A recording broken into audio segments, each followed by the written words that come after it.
श्री नारद जी ने कहा, पिताजी आपने विवाह का चरित्र सुनाया, जब भगवती पार्वती अम्बा कैलाश पे आ गई फिर क्या हुआ? अब हमको आगे का चरित्र सुनाओ, क्योंकि देवताओं ने विवाह कराया था तारकासुर के मृत्यु के लिए। तो कैसे कुमार की उत्पत्ति हुई और कैसे तारकासुर का वध हुआ, ये सारी बात बता दो। तारकस्य कथम ब्रह्मन् वधो भूत देव शंकर एतत् सर्वम शेषेण वध कृत्वा दयामयी। मुझे सब बातें आप दया करके सुनाओ। श्री ब्रह्मा जी ने कहा कि नारद जी, आप भगवान शिव के बड़े प्रेमी हैं, आपकी शिव चरित्र में बड़ी प्रीति है। हम आपको आगे का चरित्र सुनाते हैं, थोड़ा ध्यान से सुनना। प्रभु कैलाश पधारे और कैलाश पे श्री ठाकुर जी भगवती पराम्बा जगदम्बा के साथ विहार करने लगे। जगदम्बा की सन्निधि में भगवान भूल गए देव कार्य। 1000 वर्ष हो गए, देवताओं के 1000 वर्ष। देवता दुखी हो गए। देवताओं ने कहा कि महाराज, हमने ब्याह कराया था कि हमारी विपत्ति नष्ट होगी, यहां तो ठाकुर जी जो निर्लिप्त माया से थे, अब वह जगत जननी के साथ बिहार में ऐसे बिसर गए हैं, हम सब की भावना को कैसे स्मरण कराएं? देवताओं की सुने कौन? ब्रह्मा जी के पास आए। ब्रह्मा जी बोले, भाई हमारा सामर्थ्य नहीं है हम भगवान को जाके कुछ कह सकें, चलो नारायण के पास, वही उनके हृदय में रहते हैं, वही उनको प्रेरणा करेंगे। सब लोग भगवान के पास आए। भगवान ने बड़े प्यार से कहा, देवताओं चिंता नास्ति जगद्धाता सर्वं भद्रम भविष्यति। अरे देवताओं और हे श्री ब्रह्मा जी, बिल्कुल चिंता मत करो, सबका भद्र होगा, सबका कल्याण होगा। शरणं ब्रज देवेश शंकरस्य महाप्रभु। उन्हीं भगवान शिव की शरण चलो, वह भगवान शिव हम सबका कल्याण करने वाले हैं। तब तो महाराज भगवान शिव की बड़ी भारी स्तुति की गई। देव देव महादेव करुणा सागर प्रभो अंतर्यामी ही सर्वेशाम सर्वम जानासि शंकर। हे भगवान शिव, आप सब कुछ जानने वाले हैं, हमारे हृदय की जानिए, हम बहुत पीड़ा में। तब श्री ठाकुर जी ने देवताओं की विनती सुनकर उनके दिव्य तेज से एक सुंदर बालक को प्रकट किया।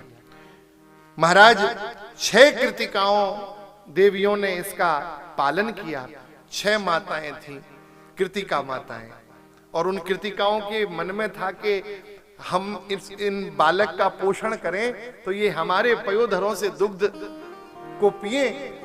अब 6 माताएं 6 कौर्ण से बैठी हैं, तो भगवान के दिव्य तेज से समुत्पन्न वह बालक, वह दिव्य सिद्धि और शक्ति से युक्त थे।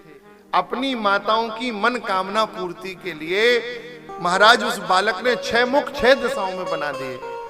जो 6 कृतिकाएं बैठी थीं, एक साथ एक ही काल में समस्त माताओं के पयोधरों का पान किया और माताओं को मातृत्व का सुख दिया। मार्ग मासे शिते पक्षे तिथौ षष्ठ्यां मुनीश्वर प्रादुर्भावो भवत्तस्य शिव पुत्रस्य भूतले। वह परम पवित्र महीना मार्गशीर्ष का था।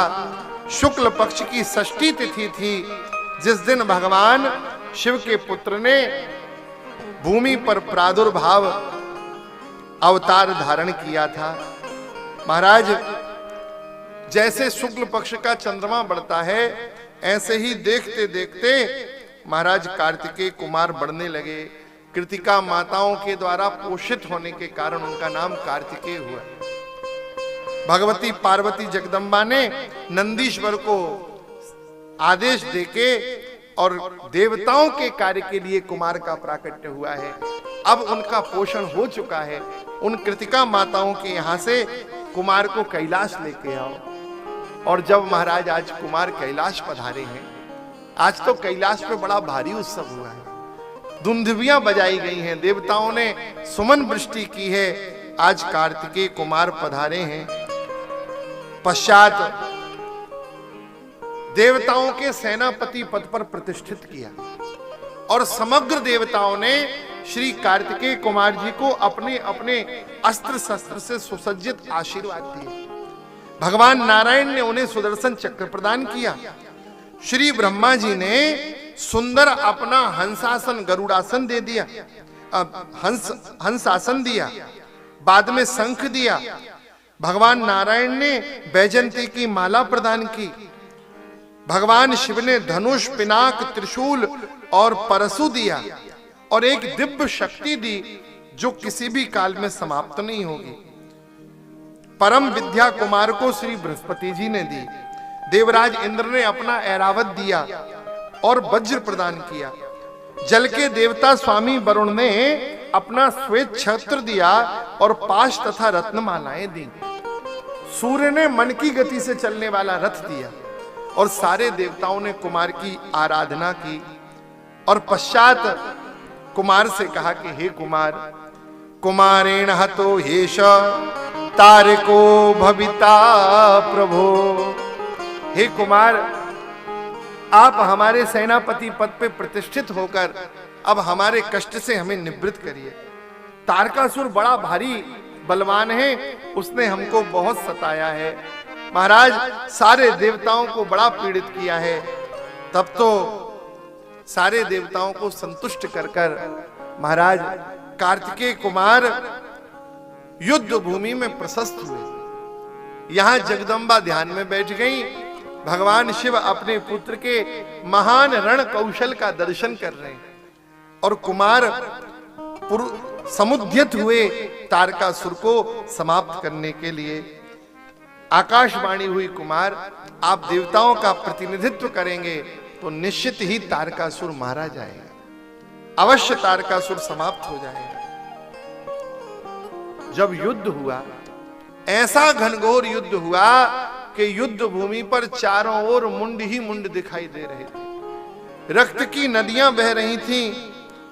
बहूनी चाकबंधानी नृत्यमानति तत्र वै। करोड़ों नर कंकाल मानो नृत्य कर रहे थे।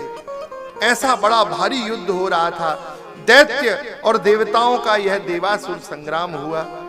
कुमार के प्रतिनिधित्व के चलते ब्रह्मा, विष्णु, इंद्र इन सब ने युद्ध किया और बाद में भगवान नारायण ने कहा कि श्री ब्रह्मा जी का वर है, ये हम सबसे अवध्य है, तारकासुर हमसे नहीं मारा जाएगा। ब्रह्मा जी ने वरदान दे रखा है, ये कुमार के ही प्रताप से समाप्त होगा। तब तो महाराज फिर श्री कार्तिकेय कुमार को सब लोगों ने प्रसन्न होकर विजय श्री का वरदान दिया और पश्चात कुमार का और असुर का युद्ध हुआ।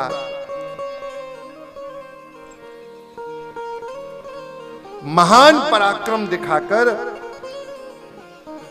श्री कार्तिकेय कुमार ने तारकासुर का संहार कर दिया। विजय घोष बजने लगा, देवता प्रसन्न हो गए। थोड़ी देर बाद महाराज कार्तिकेय कुमार आए ही थे अभी सभा में, तब तक एक बाण, प्रलंब आदि असुरों के वध के लिए देवताओं ने पुनः याचना की। देखते ही देखते बाण नाम के राक्षस से पीड़ित क्रौंच नाम का पर्वत आया। उसने कहा महाराज, जब आप तारकासुर से युद्ध कर रहे थे तब ये बाण नाम का दैत्य जो था ये भाग गया था और अब मुझे पीड़ित कर रहा है। तब कार्तिकेय कुमार ने उस बाण का भी संहार किया और प्रलंब नामक प्रलंबासुर का भी संहार किया। बड़ी कीर्ति हुई। सारे देवताओं ने श्री कार्तिकेय कुमार को बहुत बहुत आशीर्वाद दिया।